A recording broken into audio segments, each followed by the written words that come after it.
Yan. Sino yan? Huwag mo na natakot. Kamusta po, sir? Tinatakot mo, may dalang gulok. Baka tagpasin yung ulo mo. Nagtitinda ng saging. Ano ba, mamimili ba tayo ng mga gulay? Prutas, Ano ba yan? gulay. Alam mo, Anong prutas to?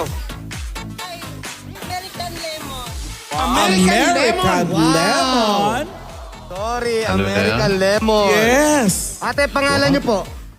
Lerma Ramos. Ate Lerma. Patingin nga nung Lerma, American ito ba lemon. mga paninda nyo Ano? Wali. Bossing, ito na. Yan. Mangga ba yan? Ano ba yan? Ba't parang Lemon mangga? talaga yan? Mukhang, parang papaya. Hindi mo Ano maintindihan. lemon? Lemon yan. Ayun yung Oh, yan, lemon. Kasi sa sir. Tapos, ang malaki kaya tinawag American lemon. Ang laki nga, parang mangga.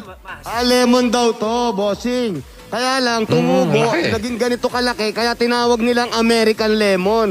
Ganyan pala. So maasim Malito, yan. Philippine lemon lang.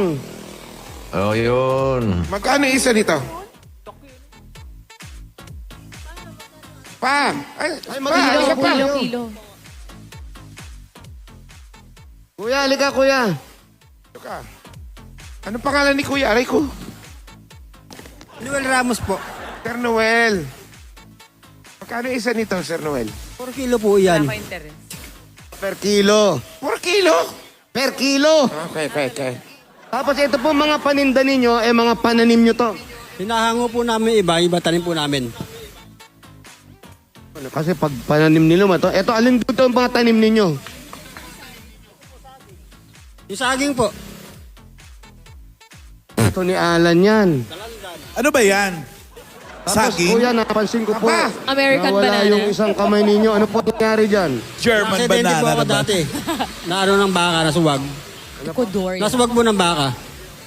Nasuwag ng bakal. Nasuwag ng Baka baka. po. Baka! Nasuwag ng baka. Ano po nasuwag? Kinuha po Ano namin nangyari? yung baka sa baras, tapos tumalbo sa motor pool. Pagharap ko, nasa likod ko, ganyan ako kami, ganyan tukod ko. Kaya naputol po yung ganito, nagkaroon ng tumor. Bali, 5 years po ako nagkaroon ng tumor. Tapos sabi ko, kaysa mamatay, putulin nila ang. So, maninibago kayo. Paano kayo nagtatrabaho? Ano rin po, parang natural lang po. Nagtutulungan lang po kayo mag-asawa ng mga anak ko. Yung baka po, yung sa inyo po yung baka. Doon po sa dati ko, sa boss po ko po yun. Suwag ng baka. Paano yan? Pag nag-aaway kayo ni Mrs., hindi ka makasangga. Tumatakbo lang ako, wala naman anak ko eh. Tatawa din siya.